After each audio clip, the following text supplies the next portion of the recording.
Olá pessoal, muito boa noite. Estamos começando o programa Opinião Regional dessa sexta-feira. Hoje nós estamos recebendo aqui o ex-vice-prefeito de Patos de Minas, José Eustáquio Rodrigues Alves, o primeiro pré-candidato que colocou o bloco na rua, pode-se dizer assim? Zé, boa noite, tudo bem? Boa noite, Maurício. Boa noite, telespectadores da Opinião Regional. É com prazer que eu volto aqui hoje, mas essa informação que você deu aí está errada. Ainda não tem bloco na rua nenhuma, nós estamos aí diante de um calendário eleitoral ainda com bastante distante, só lá no mês de julho e agosto é que serão definidos os candidatos, né? Porque nós tivemos agora no final do mês de março aquele prazo de filiação partidária para aquelas pessoas que estavam interessadas em concorrer às eleições, e agora anteontem nós tivemos o prazo de dupla filiação, da análise da relação dos filiados de cada partido, né? E vamos ter, a partir do dia 20 de julho até o dia 5 de agosto, a realização das convenções para definir os candidatos. Então, aí nesse período é que serão definidos os candidatos e as coligações de todos os partidos, para então, até o dia 15 de agosto, os partidos efetuarem o seu registro dos candidatos junto à Justiça Eleitoral. E a partir do dia 16 de agosto começa uma campanha eleitoral muito curta, de 45 dias apenas, de 16 de agosto a 30 de setembro, né?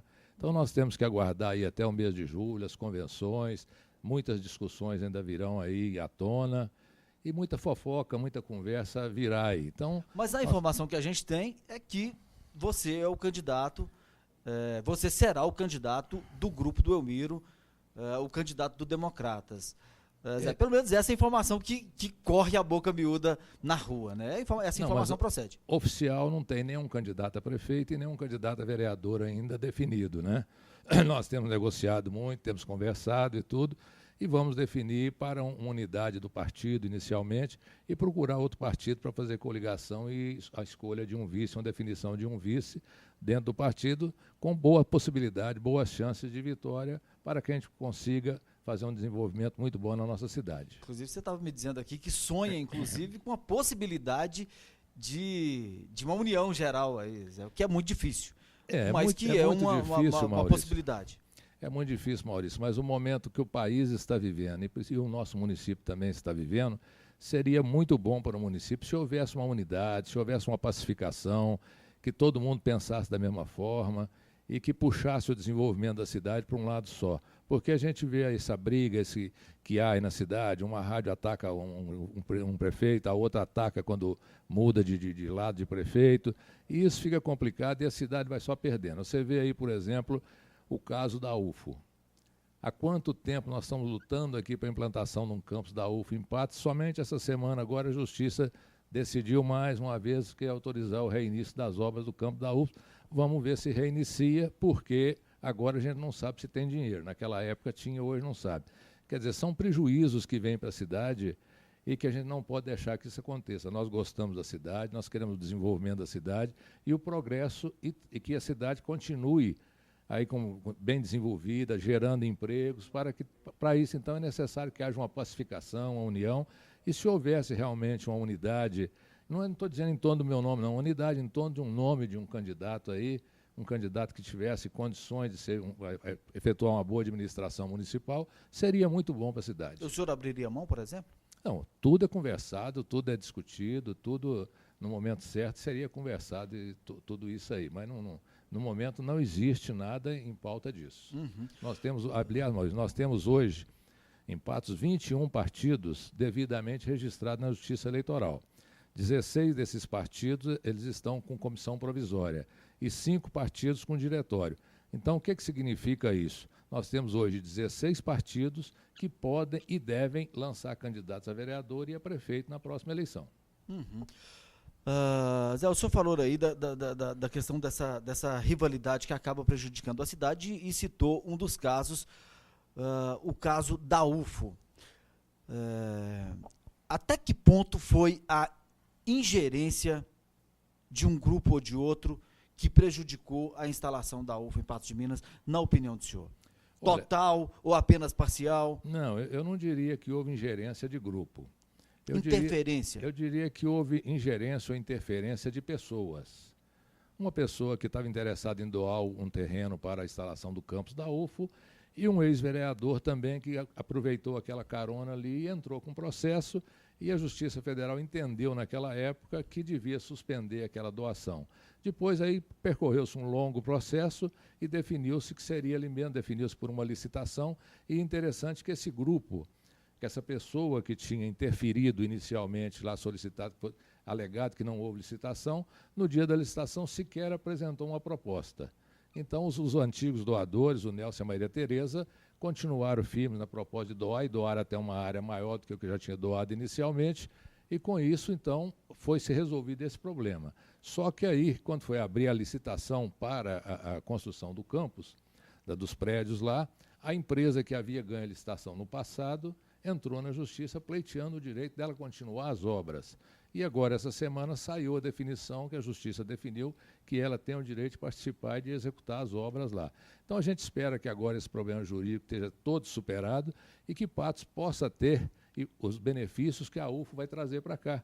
Porque se não tivesse tido esse problema todo, nós já teríamos aí hoje 8, 10, 9 cursos aí que servindo os nossos alunos aí. Hoje tem aluno que faz curso de medicina, por exemplo, paga R$5.000, R$6.000 de mensalidade.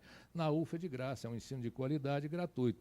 Então, eu reputo a vinda da UFO para Patos como a coisa mais importante, o benefício mais importante que a cidade recebeu nos últimos 50 anos.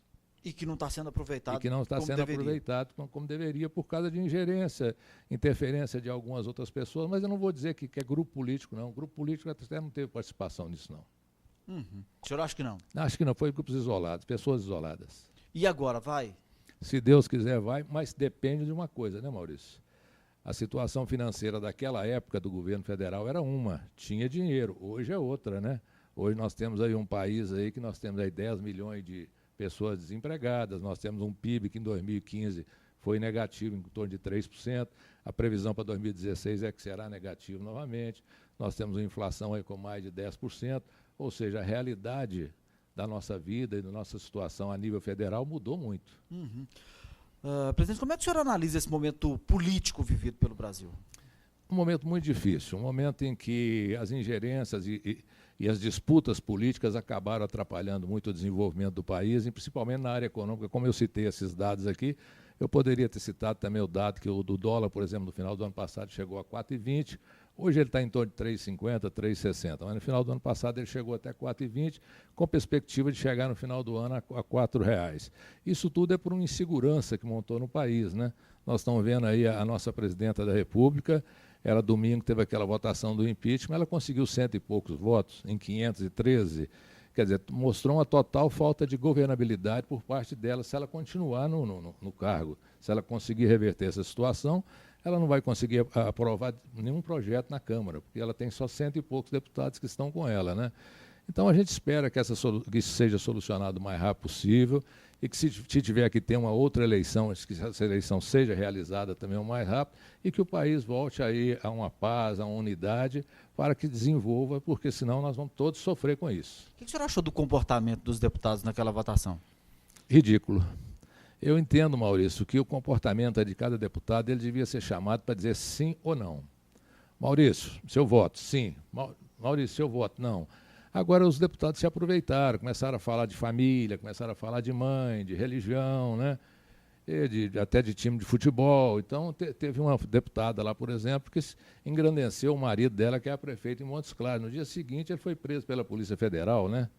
Então, aquilo foi uma situação bastante difícil. Eu acho que... Mas não é o retrato dos nossos políticos atuais? Infelizmente, parece que é, porque ali no pedaço que eu assisti, eu vi 2 deputados ali que foram tranquilos. O Tiririca, por exemplo, chegou sim. O Maluf chegou sim. Não falou nada. O outro mandava abraço até para papagaio. Isso não tem sentido. Aquela aquela reunião ali podia ter durado meia hora, 1 hora, se não fosse aquela demora, né? Eu achei muito estranho aquele comportamento dos nossos parlamentares. O senhor acha que isso interfere de alguma forma na vontade das pessoas de participarem da política, na atração das pessoas em participarem da política, e isso vai ter interferência nas próximas eleições? Vai sim. Eu acho, inclusive, Maurício, que os candidatos que saírem aí esse ano em busca de voto para vereador e para prefeito, eles vão encontrar uma dificuldade muito grande, porque a população na grande parte da população, está assim, muito desanimada, muito desiludida com eleição. O que a gente vê aí na rua são demonstrações nesse sentido aí, de pessoas falando que vão votar em branco, que vão anular seu voto, porque está todo mundo desiludido com essa situação. Você, a cada dia, e todo mundo hoje tem acesso a isso, a cada dia nos meios de informação nacional, você vê aí, mais uma operação Lava Jato, vai preso fulano, vai preso ciclano, mais isso, mais uma operação daquilo, vai preso... E é só milhões e milhões de reais que estão indo embora. Não é nem reais, é dólares, né, que eles falam em dólares. Então, isso é muito, muito triste, muito decepcionante para o país. Nós vemos, por exemplo, a situação do presidente da Câmara, do Eduardo Cunha, né? Está mais do que comprovado vários desvios que ele fez e continua deputado, continua presidente da Câmara, né? E não se toma uma atitude com relação a isso. Então, isso vai desanimando o povo, vai desanimando a população e desanimando as pessoas de lançarem seus nomes, porque está correndo o risco do seu nome sair na lama também a qualquer momento. O que o senhor acha que deveria ser feito ali naquele caso? O presidente da Câmara deveria ter sido afastado, deveria ser afastado? A gente não tem assim, acesso aos documentos reais, né, Maurício? Mas eu acho que o presidente da Câmara, pelo que é divulgado na imprensa, ele já tinha que ter sido afastado há muito tempo, né? Pelo menos ele tinha que ter decidido passado por vice-presidente, ser afastado para aguardar o julgamento. Você acha que um processo de impeachment sendo coordenado por uma pessoa com tantas denúncias, né, que começa a responder por tantas denúncias, por tantas acusações, ele não fica um pouco manchado? Ele pode ficar um pouco duvidoso, mas a gente viu aí na grande imprensa essa semana que os ministros do Supremo Tribunal Federal, 2 ou 3 deles, falaram que o processo está correndo normalmente, que o processo está tudo atendendo ao que manda a Constituição. Então eu fiquei um pouco mais tranquilo depois que o ministro Celso de Mello e o ministro Dias Toffoli deram aquela entrevista dizendo que estava tudo correndo dentro da normalidade, da legalidade, né? Agora, Zé, surgiu uma lista ali com cerca de 300, mais de 300 nomes de políticos de todos os partidos que teriam recebido dinheiro. Isso também não contribui para deixar as pessoas bem desanimadas? Contribui sim, Maurício, porque a gente não sabe até que ponto ocorreu aquilo, até que ponto é verdade, até que ponto aquelas delações premiadas também, as pessoas que estão participando daquilo estão dizendo a verdade, se estão querendo incriminar alguém, né? Aí gera uma dúvida muito grande. Quando se fala, por exemplo, em reforma política, eu acho que a reforma política que foi feita recentemente no país foi atendendo aqueles anseios das manifestações de 2013, foi uma reforma política muito pequena, uma reforma política que diminuiu o prazo de campanha, que limitou os gastos na campanha em 70% ao gasto anterior. Aliás, o candidato a prefeito em Patos esse ano só pode gastar 470 mil, cada candidato a prefeito. Quer dizer, isso é bom, saudável para a democracia, saudável para a disputa, mas eu achei muito pequena a reforma política. Nós tínhamos que ser um pouco mais abrangente e um pouco mais firme. A proibição da doação de empresas, o senhor acha que vai reduzir, né, que vai dificultar a corrupção na política? Vai, porque a gente acabou percebendo aí que várias dessas empresas grandes, dessas construtoras grandes que fizeram doações para as campanhas de presidente da República, para governador de estado, estão todas depois beneficiadas aí com obras e obras superfaturadas. É o que a gente está vendo aí. Não estou dizendo que houve nada disso, não estou dizendo que fulano fez isso, nem ciclano fez aquilo. Mas é o que a gente está vendo na grande imprensa, é o que ocorreu isso, né? A gente vê nomes aí de empresas importantes aí, Odebrecht, né? E outras mais aí, que estão aí envolvidas nisso, fizeram a doação e pegaram obra superfaturada, né? Zé, onde que a situação é mais grave? No plano federal ou no plano municipal? O senhor responde essa questão daqui a pouquinho. A gente vai fazer um intervalo e já já nós voltamos com a Opinião Regional.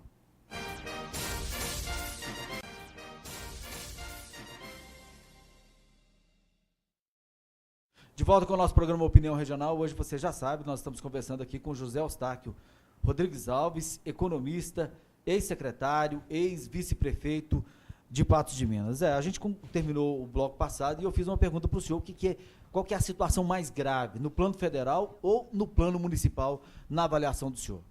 Olha, Maurício, se a gente considerar pelo quadro da corrupção, é a federal, sem sombra de dúvida, porque as corrupções elas podem ocorrer nas prefeituras, mas casos isolados, um caso aqui, outro caso ali, não ocorre em todas as prefeituras, ou pelo menos na grande maioria das prefeituras, né? E no governo federal realmente houve uma série de problemas aí, parece que foi montado um esquema de corrupção e foi agora, por exemplo, abriu só a Petrobras. Se abrir a Eletrobras, se abrir o Minha Casa Minha Vida, a Caixa Econômica, o BNDES, podem vir surgir ainda muitas e muitas outras coisas, muitos desvios, que esses desvios voltavam para abastecer campanhas políticas. Então, eu acho que nesse aspecto de corrupção, o governo federal ganha disparado dos governos estaduais e dos governos municipais. Até porque os recursos são muito maiores. Muito né? maiores lá do que aqui, exatamente. É muito maior, a coisa é muito maior. Muito mais grave. Mas que existem desvios nas prefeituras também mas são casos isolados. Você vê, por exemplo, a nossa história aqui de Patos. Nenhum ex-prefeito de Patos foi processado ou foi acusado de corrupção. Seja ele de que partido e de que segmento partidário for. Nenhum foi acusado, nenhum foi provado nada contra ele, nem sequer acusação. Mas casos de corrupção ocorreram, como por exemplo no caso da Ceasa. A gente tem, por exemplo, em Carmo do Paranaíba agora, que o prefeito foi condenado em segunda instância porque montou um esquema lá para arrecadar recursos para o DEM. Quer dizer, as corrupções elas ocorrem de acordo com o tamanho do recurso que está disponível. Mas o caso da Ceasa que você citou não foi um caso de corrupção por parte da prefeita, nem do vice-prefeito, e nem de mim, nem da BEA, e nem dos secretários. Foi um desvio de um servidor que fez um desvio de dinheiro lá em benefício próprio, né? Ou seja, é como se houvesse um desvio de dinheiro aqui dentro da NTV. Não foi um desvio, assim, uma corrupção. Não houve nada disso ali. Lá no Carmo Paranaíba também era um dinheiro que parece que o prefeito estava recolhendo para o partido dele, né? E com isso ele foi julgado em segunda instância já em Belo Horizonte. Segunda né? instância. Isso. E no plano econômico? Com relação ao plano econômico, como é que está a situação pelos números? Porque há 2 quadrimestres sem apresentar o relatório de metas fiscais, também fica difícil fazer uma avaliação, porque não dá para saber como é que está a situação financeira do município, né? Mas pelas informações que são passadas, como é que o senhor analisa que está a questão financeira do município de Patos de Minas? Olha, Maurício, você colocou muito bem. Como não tem sido prestado conta, já no quadrimestre, em setembro não foi prestado conta, em janeiro não foi prestado conta, talvez não seja prestado conta agora em maio, porque a cada 4 meses teria que fazer isso, pela lei de responsabilidade fiscal, fica até difícil da gente saber, da gente avaliar isso. Se você fizer essa pergunta para qualquer um dos nossos 17 vereadores, dificilmente eles terão condição de te informar quanto que a prefeitura deve, quanto que a prefeitura tem de saldo bancário, porque não foi fechado. E segundo a gente ouve falar aí na rua, eu não sei, não tenho acesso a esses documentos, a contabilidade de 2015 ainda não foi fechada, por um motivo lá da empresa que está cuidando da parte de informática da prefeitura, teve um atraso lá, não foi fechado em 2015 e foi aberta em 2016 para que fosse realizadas licitações e tudo numa maneira muito estranha de agir. É o que a gente ouve aí na rua, mas eu não posso afirmar que isso está acontecendo. Então eu acho que ninguém, em sã consciência, poderia dizer nesse momento que a Prefeitura de Patos deve 50, 60, 80 milhões, com a consciência tranquila de estar informando um número correto. Segundo o secretário, segundo as informações prestadas na Câmara, o restos a pagar de 2015 para 2016 fechou em torno de 50 milhões de reais. O que preocupa mais? Esse restos a pagar de 50 milhões de reais deixado de 2015 para 2016 ou a elevação das despesas em 100 milhões de reais em 3 anos? Olha, Maurício, as duas coisas são preocupantes. Porque você vê, se fechou realmente em 2015 50 milhões, nós vamos ter o 2016 todo pela frente. Estou dizendo todo porque a contabilidade está em dezembro, né? Todo pela frente aí até o final do ano. Essa dívida pode chegar num volume muito maior no final do ano, no final do mandato, o que preocupa muito. Então, e esse aumento da despesa também foi muito grande, porque a receita também aumentou. A receita esse ano, salvo engano, ela aumentou em 7,5% a receita do VAF, do valor adicionado fiscal, que é a receita que vem do ICMS. Ela aumentou, mas os gastos aumentaram muito mais. E eu não estou entendendo por que esses gastos aumentaram muito mais. Porque nós estamos vendo aí na rua, por exemplo, a empresa tal tem tantos milhões para receber, a empresa tal tem tantos milhões para receber. os salários dos funcionários vão ser pagos só no dia 13 porque não teve dinheiro. Então, se aumentou a receita e não está pagando ninguém, para onde que o dinheiro está indo? Não estou levantando aqui dúvida com relação a ninguém, a honestidade de ninguém, não, mas eu acho que a Prefeitura tinha que se esforçar para agora em maio apresentar essa prestação de conta quadrimestral e mostrar tudo, clarear tudo para a população e para os vereadores, e principalmente para a população. Uhum. A justificativa da Prefeitura é que houve uma mudança no sistema de informática da Prefeitura e que esse novo sistema de informática teria dado problema. São mais de 8 meses de atraso, né? Já não era para ter buscado uma nova empresa? Será que essa empresa realmente vai conseguir implantar esse sistema? É porque nós tínhamos aqui no passado a empresa Governa, uma empresa de Uberlândia que dava assessoria para várias prefeituras aí no estado de Minas Gerais e no estado de Goiás também. Aí, quando foi feita a licitação para esse sistema de software da Prefeitura, ganhou uma empresa do Paraná, Consiste, acho que é do Paraná ou de São Paulo, não sei. De São Paulo. Chama Consiste. E a Consiste ainda deu o azar do presidente dela ter sido preso em uma dessas ações, de operações da Lava Jato aí. Ele foi acusado lá de alguma coisa no Lava Jato também, algum desvio lá. E com isso deve ter desestruturado um pouco a empresa e dificultou. E a empresa está trazendo, inclusive, eu tenho informações, técnicos de Fortaleza que vêm aqui para poder trabalhar aqui, passa a semana trabalhando aqui, pessoas de Fortaleza que vêm, pessoas de outras cidades que vêm, e pessoas que não têm nenhum conhecimento da contabilidade exigida pelo Tribunal de Contas do Estado, porque cada estado tem uma maneira de agir. E o Tribunal de Contas do Estado, como a Consiste, o primeiro município de Minas que a Consiste pegou foi Patos, eles estão fazendo uma aprendizagem aí. Essas são as informações que eu tenho, mas não oficiais. É o que a gente escuta na rua aí, você também deve estar escutando isso.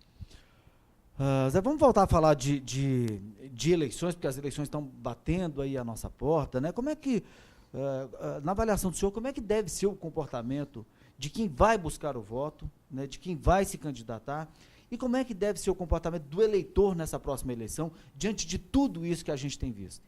Olha, eu acho que os candidatos devem procurar mostrar uma total e completa transparência. Os candidatos a prefeito, por exemplo, eles não podem fazer promessas que não podem ser cumpridas. Eles têm que apresentar um plano de governo dentro da realidade, da possibilidade do município e que possa ser cumprido. Ele fazer um plano de promessas, eu acho muito desagradável, tapear a população. Eu acho que não pode, de maneira nenhuma, agir dessa forma. Então, o candidato tem que ter uma total e completa transparência, procurar falar a verdade, atender todo mundo bem e dar as explicações necessárias. Na eleição, só te cortando um pouquinho, na eleição passada teve muito isso, né? Da questão das promessas, né? O senhor acha que o eleitor não está meio desiludido com isso também? Você até tem um balizamento muito bom disso, porque no site Patos hoje, há pouco tempo, foi feita uma pesquisa quais das 55 promessas feitas, quais tinham sido cumpridas, né? E parece que chegou à conclusão que apenas uma tinha sido cumprida, né? Pela população manifestando isso aí, né? Você tem esse conhecimento aí melhor do que eu até. E complementando a sua primeira pergunta, o restante da pergunta, o eleitor tem que procurar ver nas pessoas, se são pessoas sérias, quem é que está acompanhando aquelas pessoas, se a pessoa está dizendo realmente a verdade, porque você sente quando a pessoa está querendo te enrolar ou está dizendo a verdade. Então o eleitor tem que ver isso, analisar bem e não vote em branco, não anule seu voto. Não. É um momento, a eleição é um momento em que nós todos nos igualamos, tanto pobres como os ricos, no momento que chega lá para votar na urna, para colocar seu voto lá, só coloca um voto. Então é um momento de igualdade de todos nós, aquele é o momento da eleição. Então nós devemos aproveitar, ver em quem que nós vamos votar corretamente, e prestar atenção depois naquelas pessoas que nós votamos, se estão correspondendo aos nossos anseios. Se você sair na rua hoje e fizer uma pesquisa aí, eu te garanto que muita gente não vai saber no vereador que votou, não vai saber o deputado que ele votou na eleição. Então, isso ele não tem nem como cobrar, nem como acompanhar a vida parlamentar dessas pessoas. Se bem que essa questão também ela é um pouquinho complicada, né, Zé? Porque o nosso sistema eleitoral, ele dificulta essa questão, porque nem sempre o vereador mais votado ou o deputado mais votado é aquele que vai eleito. E que seria uma mudança importante também no nosso sistema eleitoral, né? Porque tem o coeficiente eleitoral que acaba deixando, de repente, o candidato mais votado para trás, né? Como já aconteceu em Patos de Minas, como acontece nas assembleias e na Câmara dos Deputados também. É porque essa eleição ela é proporcional, né? Então acontece isso. E uma dos anseios da reforma política seria de acabar com essa proporcionalidade. Que confunde o eleitor, né? Exatamente, porque nós tivemos aqui, eu posso até citar nomes, nós tivemos aqui numa eleição dessa o vereador Otaviano Marques, naquela época candidato Otaviano Marques, ele foi o segundo mais votado como vereador e ficou de fora, porque o partido dele só fez legenda para um que foi o mais votado, que foi o atual prefeito Pedro Lucas, né? E depois nós tivemos essa última eleição aí, por exemplo, nós tivemos o ex-prefeito, ex-deputado federal Antônio do Vale, que teve uma votação, ele, a Dalva Mota, o Isaías, tiveram votação superiores a alguns vereadores que foram eleitos, né? Então nós temos aí alguns vereadores na Câmara Municipal com votos inferior à votação que esses três que eu citei, e tem mais, eu tenho certeza que tem mais, tiveram. Então a proporcionalidade é uma das coisas que teria que acabar na reforma política. Mas a reforma política é votada pelos deputados e senadores. Os deputados, será que vão querer acabar com isso e prejudicar a si próprio? É uma pergunta a ser feita, né? E não há outra forma de resolver a vida das pessoas a não ser pela política, né? Não há. Quer dizer, a gente ouve as pessoas falando que odeia política, que detesta política, que não gosta de política, mas não há outra forma de melhorar a vida das pessoas a não ser pela política. Exatamente. As pessoas têm que participar mais e cobrar mais. Participar e principalmente aproveitar o momento do seu voto, ir lá e depositar o seu voto numa pessoa que ela considera como séria, como competente, e não anule o seu voto. Não adianta anular, até porque não adianta anular ou votar em branco. Não adianta, é pior. E a gente vê uma participação pequena das pessoas. Por exemplo, teve uma audiência pública essa semana para debater sobre os serviços prestados pela Copasa em Patos de Minas, e a participação das pessoas foi muito pequena, né? De um assunto tão importante, de uma questão tão importante, uma das concessões mais importantes do município de Patos de Minas, colocada nas mãos da Copasa, as pessoas insatisfeitas, pagando de forma mensal a taxa de esgoto, por exemplo, insatisfeita, e não foi lá participar, não foi lá cobrar, não foi lá reivindicar seus direitos. O CODEMA, Conselho Municipal do Meio Ambiente, ele organizou essa audiência pública para cobrar algumas coisas da Copasa, pedir esclarecimento sobre prazo de tratamento de esgoto, preço de tratamento de esgoto, tudo isso, e mandou convite aí para várias e várias instituições.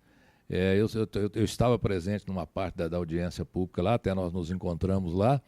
Eu não assisti ela toda, não participei dela toda, não, mas estive presente numa parte dela e realmente a participação popular foi muito pequena e deixou muito a desejar. E o presidente do CODEMA e o secretário ficaram, inclusive, bastante contrariados com isso. E a própria Copasa, ela não forneceu também os documentos que eles pediram. Quer dizer, alegou que não podia fornecer, que esse documento teria que ser fornecido apenas para a Prefeitura Municipal. E a Prefeitura não fez esse pedido. E o que eu acho pior ainda, Maurício, é a ausência da Prefeitura Municipal. Porque a Prefeitura Municipal, numa audiência daquela ali, uma coisa de interesse do município, não tinha nenhum representante da Prefeitura lá. Nenhuma pessoa como representante do município participando daquela audiência pública. Isso eu fico preocupado com essa situação na cidade. Como é que o senhor, na avaliação do senhor, deve ser o comportamento da Prefeitura perante a Copasa e perante tudo que está acontecendo, esses atrasos, né, a precariedade do serviço de coleta e de tratamento de esgoto, né? A Copasa fala que está cobrando 50% da taxa de esgoto pela coleta do esgoto, né? Mas a gente tem visto o esgoto sendo coletado aí através dos mananciais, através dos córregos, correndo a céu aberto, né? Como é que deveria ser o comportamento? Olha, primeiramente, existe um contrato da Prefeitura com a Copasa. Do município, não é nem da Prefeitura. O município de Patos e a Copasa com a anuência do governo do Estado.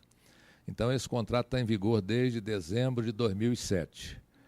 Esse contrato já foi feito alguns aditivos, algumas alterações nele, que eu não tenho conhecimento dessas aditivos, dessas alterações, mas o contrato estabelece compromissos de parte a parte, responsabilidades de parte a parte. Então, as prefeituras, no caso que assinam com a Copasa e a de Patos que assinou, a Prefeitura tem que fiscalizar aquilo e ver se o contrato está sendo realmente cumprido, se os prazos estão sendo cumpridos, se o serviço que está sendo prestado está à altura, porque eu vou até citar aqui um exemplo. A Copasa, em alguns serviços que ela tem feito aí na rua, ela vai, arrebenta a rua e depois faz um serviço mal feito. Nós tivemos recentemente ali na rua Maestro Randolfo, nas proximidades do Hospital São Lucas, ali um caos, um verdadeiro caos ali, o serviço que a Copasa fez ali.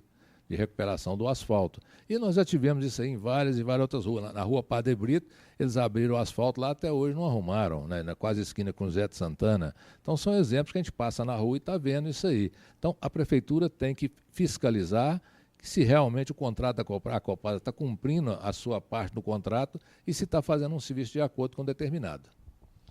Tá ok, nosso prazo infelizmente se esgotou. Quero agradecer mais uma vez a presença do professor José Eustáquio Rodrigues Alves aqui no nosso programa Opinião Regional. A gente espera ter tempo de conversar mais vezes antes da eleição. Viu, Zé? Obrigado, boa noite. Boa noite, Maurício. Boa noite, telespectadores. E eu que agradeço a você e aos telespectadores por estar aqui hoje mais uma vez participando do seu Opinião Regional. Obrigado a você que acompanhou o nosso programa nessa sexta-feira, o Opinião Regional, que tem o oferecimento do Le Salon que fica na Avenida Padre Almiro, o telefone é o 3822-7636. A gente fica por aqui, o Opinião Regional volta na próxima sexta-feira. Uma boa noite para você e até lá.